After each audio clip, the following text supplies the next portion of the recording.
The morning sun cast long shadows across the private aviation terminal as the sleek black Tesla Model X pulled up to the curb. The car's butterfly doors opened smoothly, and out stepped a woman who carried herself with quiet confidence. Her dark brown hair was pulled back in a neat bun, and her crisp navy blazer bore the prestigious logo of Central Memorial Hospital. As she gathered her belongings from the car, her diamond wedding ring caught the early morning light. She checked her watch. She was right on time, just as she always was. The sound of her heels clicked against the polished floor of the terminal as she made her way inside, pulling her Louis Vuitton carry-on with practiced ease. She'd done this routine dozens of times before, flying private to medical conferences and emergency consultations across the country. Today's flight was particularly important. She was headed to Chicago for a breakthrough presentation on her latest neurosurgical technique, one that had already saved the lives of 3 young patients with previously inoperable brain tumors. The medical conference had been trying to get her to speak for months, and she had finally found time in her packed surgery schedule. The terminal was quiet at this early hour, with just a few other passengers scattered around the luxurious waiting area. Some were absorbed in their phones, while others sipped their morning coffee from fine china cups provided by the terminal's concierge service.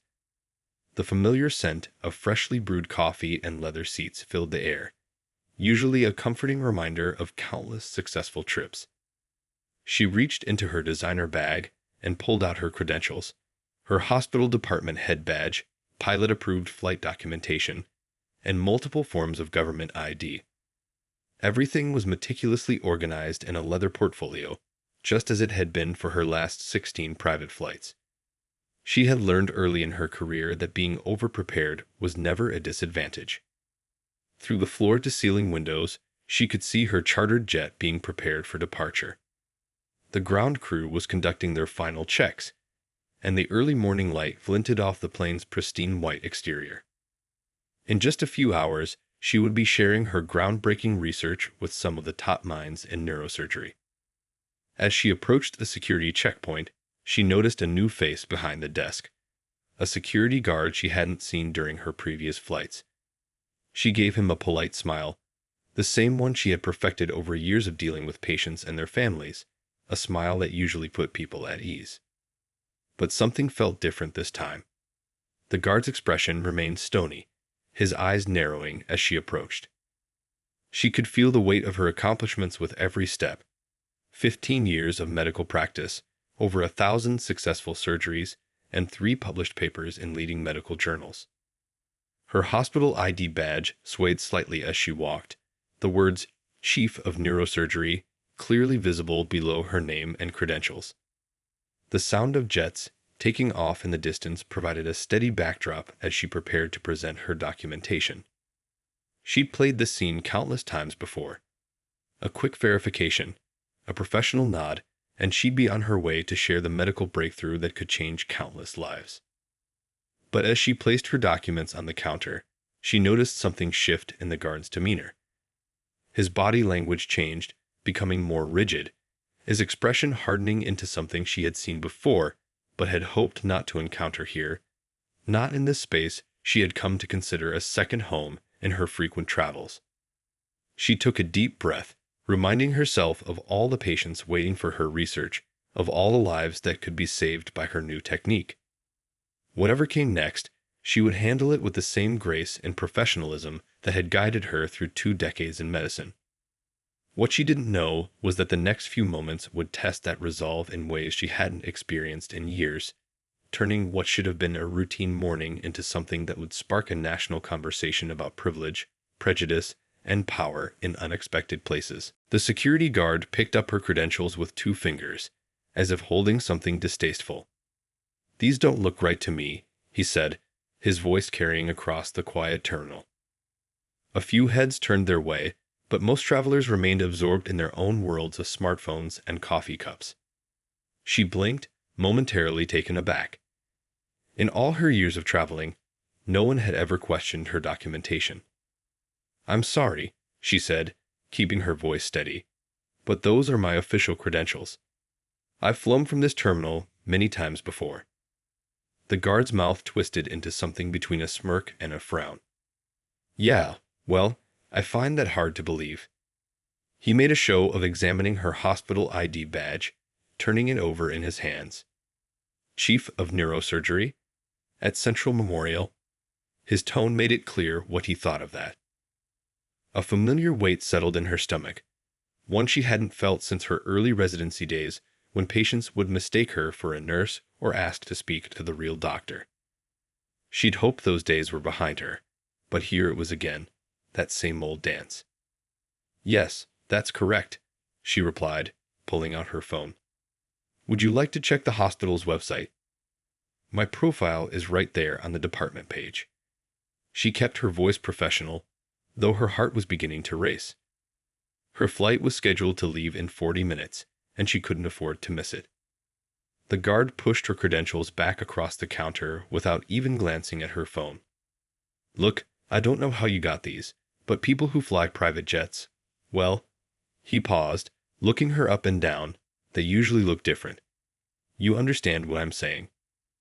A few more travelers had stopped pretending not to notice. An older gentleman in an expensive suit frowned, his coffee cup frozen halfway to his lips. A young woman with a laptop had stopped typing, her fingers hovering over the keyboard. Actually, I don't understand what you're saying, she responded, her voice carrying just enough to be heard by those nearby. Could you please explain exactly what someone who flies private jets is supposed to look like? The guard's face reddened slightly, but he didn't back down. I'm just doing my job, making sure everything's legitimate. And this, he gestured at her documentation, doesn't look legitimate to me. She took a deep breath, remembering the breathing exercises she used during long surgeries. I'd like to speak to your supervisor, she said calmly, already reaching for her phone again. And I'd like to call the airport's security office as well. Go ahead, the guard said, leaning back in his chair. But you're not getting past this checkpoint. Not with these suspicious documents. He emphasized the word suspicious while sliding her credentials even further away from her. The young woman with the laptop had definitely stopped working now, and was openly recording with her phone. The older gentleman had set down his coffee and was walking towards the security desk, his face set in lines of concern. Time was ticking away. Her presentation materials were safely stored on her tablet, but her surgical instruments, the ones she needed for the practical demonstration, were in her carry-on bag. She couldn't afford to miss this flight, couldn't let down the other surgeons waiting to learn her technique, couldn't disappoint the future patients whose lives might depend on this knowledge being shared. She stood there, feeling the weight of the moment, knowing that her next actions would matter. Years of handling high-pressure situations in the operating room had taught her to stay calm, to think clearly, to act decisively. She pulled up the airport's security office number, which she'd saved after her first private flight. Another lesson learned from years of being prepared for anything. As she dialed, she noticed more phones being raised around the terminal, more people stopping to watch. The guard's expression wavered slightly, but he maintained his position, arms crossed over his chest. What he didn't realize was that she had spent her entire career breaking down barriers and proving people wrong. This was just one more barrier, and she was about to show him exactly how wrong he was. The phone rang twice before someone picked up at the airport security office. She kept her eyes locked on the guard as she spoke into the phone, her voice clear and professional. Hello, I'm calling from the private aviation terminal. I'm a passenger with confirmed flight documentation, and I'm being denied access to my chartered flight due to what appears to be discriminatory practices. The guard's smug expression flickered for just a moment. Perhaps he hadn't expected her to be quite so direct about naming what was happening. Around them, the terminal had grown unusually quiet, the normal sounds of rolling luggage and quiet conversations fading into silence. As she detailed the situation to the security office, she pulled out her tablet and opened her email, displaying the flight confirmation from the charter company. A few taps brought up her hospital's website, where her profile photo and credentials were clearly displayed. She placed these on the counter, screen up, though the guard pointedly looked away. "Yes, I can hold while you contact the terminal supervisor," she said into the phone. Her free hand moved to her neck, touching the small gold pendant there, a habit from her early days as a surgeon when every challenging case made her nervous. Now it was just something she did while focusing. More observers had gathered at a respectful distance. The young woman who had been recording earlier was now standing beside the older gentleman in the suit. They weren't trying to hide their phones anymore. At least 3 devices were openly recording the scene. The guard seemed to notice the growing audience and shifted uncomfortably in his seat. "You're holding up other passengers," he said, though there was no one else waiting at his checkpoint. She lowered the phone slightly, covering the microphone. "Actually, I believe you're the one holding up passengers. I've presented multiple forms of identification, my flight documentation, and proof of my professional credentials. Would you like to explain to everyone here exactly why these aren't sufficient?" Her voice carried across the terminal, and she noticed several people nodding in approval. The guard's face reddened further, but before he could respond, she continued speaking into the phone. "Yes, I'm still here. Thank you." Years of dealing with difficult situations had taught her the power of staying composed. In the operating room, losing your cool was never an option. She'd learned to channel that same steady energy into every challenging moment life presented. Right now, she was as focused as if she were preparing for a complex surgery. She checked her watch again. 30 minutes until her scheduled departure. The guard followed her glance and smiled slightly, probably thinking he was winning by running out the clock. What he didn't know was that she'd faced far worse obstacles in her career and had never backed down. The older gentleman in the suit stepped forward. "I've been flying from this terminal for 15 years, he announced loudly. "I've never seen anyone's credentials questioned this thoroughly." He turned to the guard. "I wonder why today is different." The young woman with her phone added, "I've got the whole thing recorded, including every comment about how people who fly private jets usually look different." She made air quotes with her free hand. The guard's supervisors were going to see this incident from multiple angles. The thought seemed to dawn on him, just as voices and footsteps echoed from the corridor leading to the main security office. His expression shifted from smug to concerned. She remained perfectly still, her phone still at her ear, her documents still displayed on the counter. In the operating room, patience often made the difference between success and failure. Right now, she could hear those footsteps getting closer, and she knew that patience was about to pay off. This wasn't just about catching her flight anymore. This was about every professional who had ever been judged by their appearance rather than their credentials. It was about every barrier that needed to be broken, every stereotype that needed to be challenged. As the footsteps grew louder, she stood a little straighter, ready to face whatever came next. The head of airport security arrived with 2 officers, their footsteps echoing through the now silent terminal. He was a tall man with graying hair and sharp eyes that took in the scene quickly, the growing crowd of onlookers, the phones recording everything, and the tense standoff at the security desk. "What seems to be the problem here?" he asked, his voice carrying the kind of authority that comes from years of experience. His nameplate shone under the terminal lights as he approached the desk. The guard straightened up, suddenly looking less sure of himself. "Sir, I was just following protocol." The documentation seemed suspicious. "I'd like to see these suspicious documents," the security head interrupted, holding out his hand. His expression remained neutral as he carefully reviewed each piece of identification, the flight documentation, and the hospital credentials. The silence in the terminal grew heavier as he examined everything. A few more travelers had stopped to watch, their own departure preparations momentarily forgotten. The young woman's phone was still recording, her steady hand capturing every moment. "These appear to be in perfect order," the security head finally said, looking up. His eyes met hers with a mix of respect and apology. "In fact, I recognized you from your previous flights through this terminal." He turned to the guard, his voice taking on a sharper edge. Would you care to explain exactly what you found suspicious about these documents? The guard shifted uncomfortably. Well, sir, it's just that. They didn't seem. I mean, they weren't what I expected. What exactly were you expecting? The security head's question hung in the air like a challenge. The guard's face reddened as he struggled to find words that wouldn't incriminate him further. The older gentleman in the suit stepped forward again. I think we all heard exactly what he was expecting. He said people who fly private jets usually look different. I'd be very interested in hearing him explain what that means. The security head's expression darkened. He turned to one of the officers who had arrived with him. Please escort this guard to my office. We'll need to have a detailed discussion about his interpretation of our security protocols.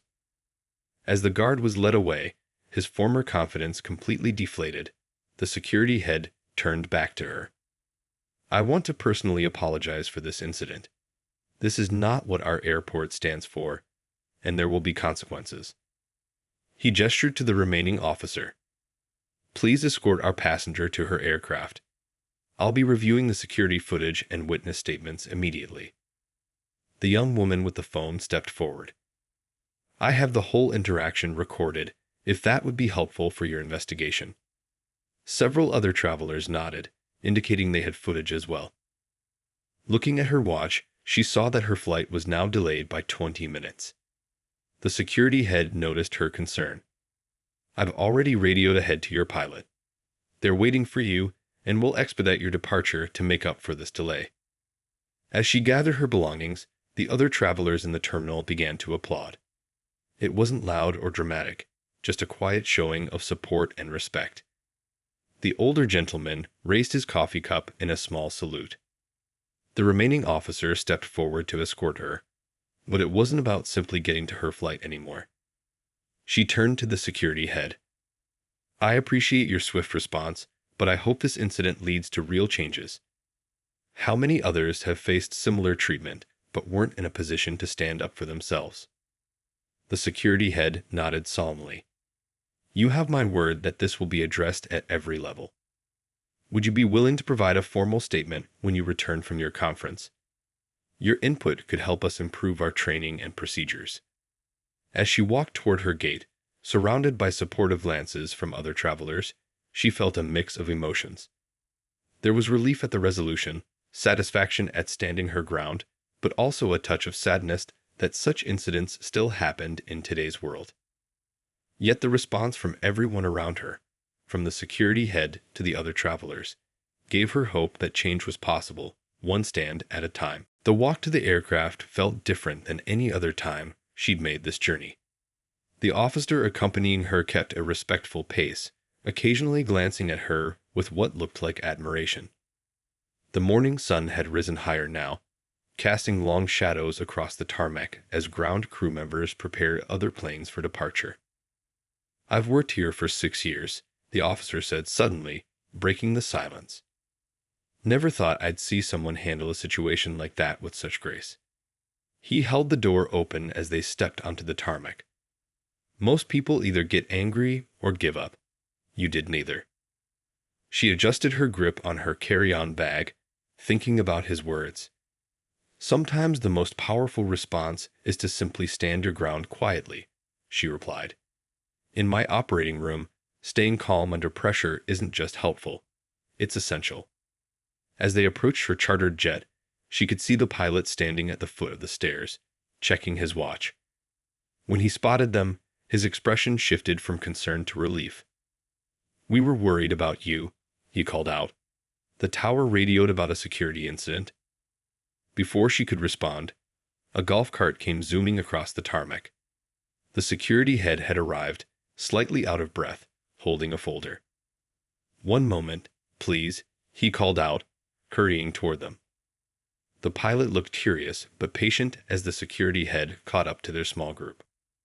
I wanted to give you this personally, he said, handing her the folder.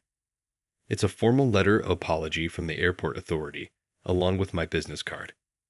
When you return from your conference, I'd like to discuss implementing new training programs. Your perspective as both a medical professional and someone whose experience this firsthand would be invaluable. She opened the folder, scanning the letter quickly.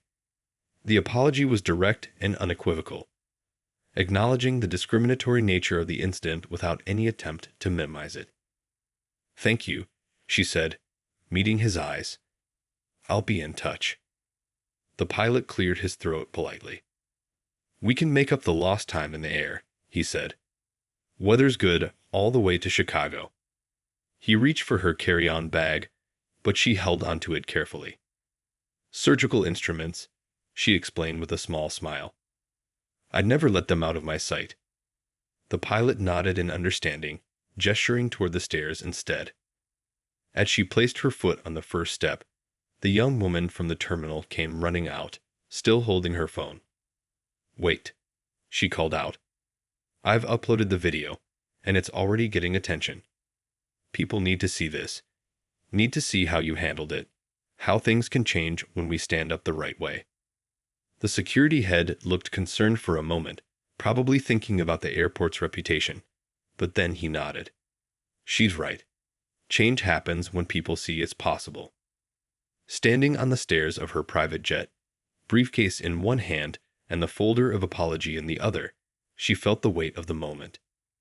This wasn't just about one incident or one person.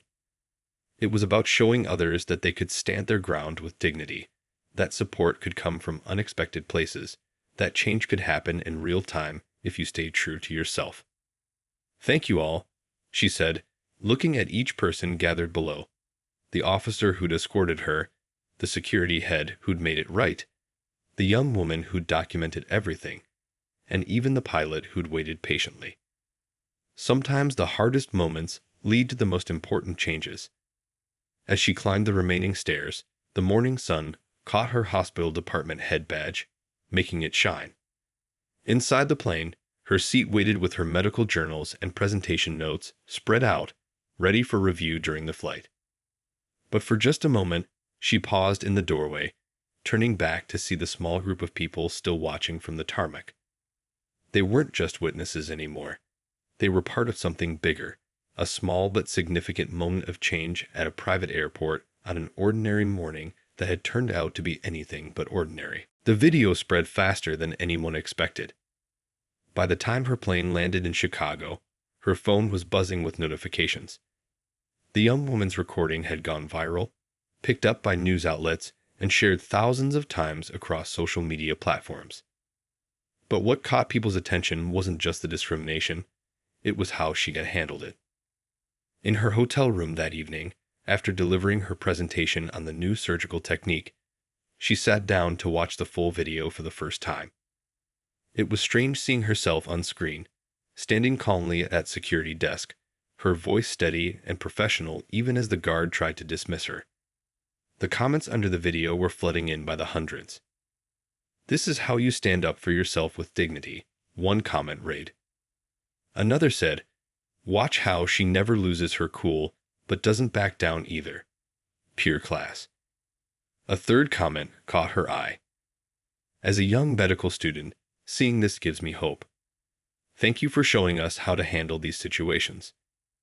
Her tablet chimed with an email from the private aviation company's CEO. The subject line read, "Our deepest apologies and immediate action plan." Opening it, she found not just another apology, but a detailed outline of changes they were implementing immediately. Mandatory anti-bias training for all staff, revised security protocols, and a new oversight committee to review any similar incidents. The news coverage grew over the next few days, even as she focused on her conference duties. Local stations in both cities picked up the story. A national morning show reached out for an interview, but she politely declined. This wasn't about becoming a celebrity. It was about creating real change. The most meaningful messages came from other professionals who had faced similar situations. A female airline pilot wrote about being mistaken for a flight attendant. A black executive shared his experiences with security at various airports. Each message ended the same way, thanking her for showing that you could stand up for yourself without losing your dignity. Back at her hospital, her colleagues were supportive, but not surprised. You handled it exactly how you handle everything, her head nurse said during their next surgery. With patience and precision. The comment made her smile behind her surgical mask as they worked to save another life. The airport authority wasn't just making empty promises.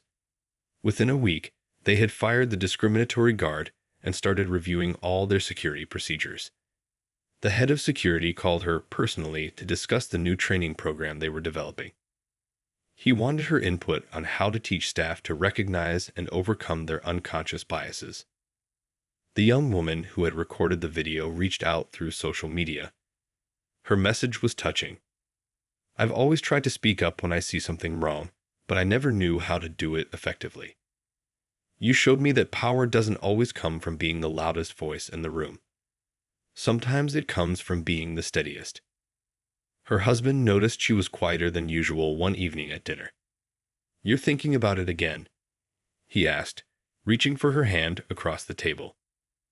"About how many others face this every day," she replied, squeezing his hand. "About how many give up their dreams because someone tells them they don't look right for the role. One video won't fix everything, but maybe it will give someone else the courage to stand their ground." The private aviation company made good on their promises. They'd hired a diversity consultant to review their entire operation. New training videos were being produced, and she was surprised to learn that her incident was being used as a case study, not just for what went wrong, but for how such situations should be handled by both staff and management. A month after the incident, she received an unexpected package at her office. Inside was a framed message from a young girl. "Dear Doctor, I saw your video. My teacher asked us to write about someone who inspires us.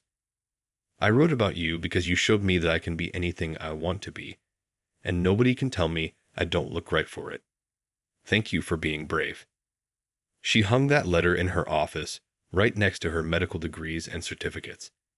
Sometimes, between surgeries, she would look at it and remember that morning at the airport.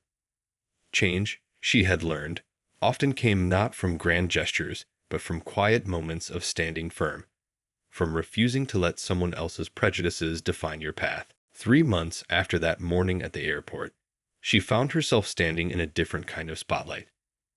The airport's main conference room was filled with security staff, airline personnel, and private aviation employees. They weren't there to check her credentials this time. They were there to learn from her experience. "I didn't set out to make a statement that morning," she began, looking across the room of attentive faces. "I was just trying to get to a medical conference where I was supposed to teach other surgeons a new life-saving technique. But sometimes life gives you unexpected teaching moments." The room was quiet, every person focused on her words. She noticed a few familiar faces: the security head who had helped her that day, the officer who had escorted her to her plane, and even the young woman who had recorded the video. They had all become part of a bigger story than anyone expected. She clicked to the next slide in her presentation, showing statistics about bias in professional settings. These numbers tell us what many already know from experience: that judgments based on appearance affect people every day. But what these numbers don't show is the cost in human potential, in dreams deferred, in talents wasted. A hand raised in the back of the room. A young security officer spoke up, his voice slightly nervous. "How do we check suspicious situations without letting bias affect our judgment?" It was an honest question, and she appreciated the sincerity behind it. "Good question," she replied, setting down her presentation remote. "Let me tell you about my approach in the operating room. When I'm training new surgeons, I tell them to focus on the facts, not their assumptions. If something seems wrong, ask yourself, what evidence do I have? Am I seeing a real problem, or am I seeing what I expected to see?" The security head stood up to add his perspective. "Since implementing our new protocols, we've actually improved our security effectiveness. Turns out, when you focus on actual suspicious behavior rather than assumptions about who looks right, you do a better job." She shared stories from other professionals who had reached out to her: the pilot, the executive, the countless others who had faced similar barriers. But she also shared success stories, examples of how simple changes in training and awareness had made real differences. The video of that morning has been viewed millions of times, she continued, but the real change isn't happening online. It's happening in rooms like this, in conversations like these, in moments when people choose to question their assumptions instead of acting on them. After the presentation, people lined up to talk with her. A young security trainee told her about his mother, a doctor who had faced similar challenges. An airline supervisor shared how the incident had made her revise her own hiring practices. Each conversation showed her that change was possible, one person at a time.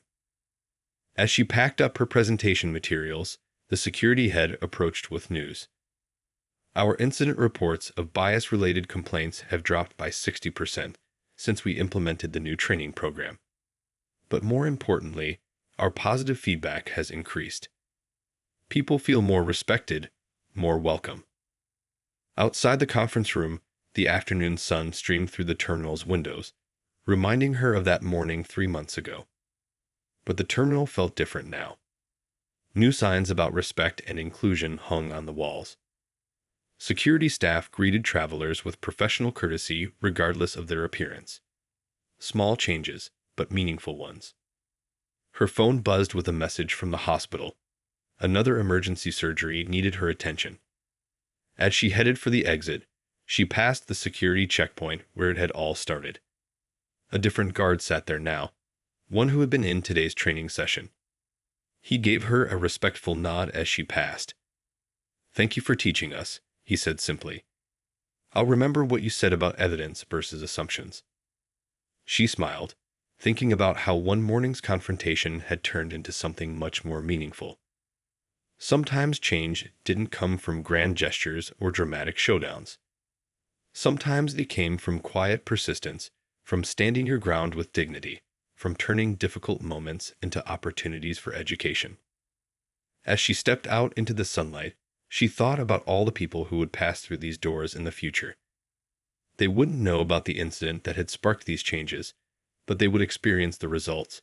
A more respectful, more professional, more inclusive environment. And maybe that was the best outcome of all.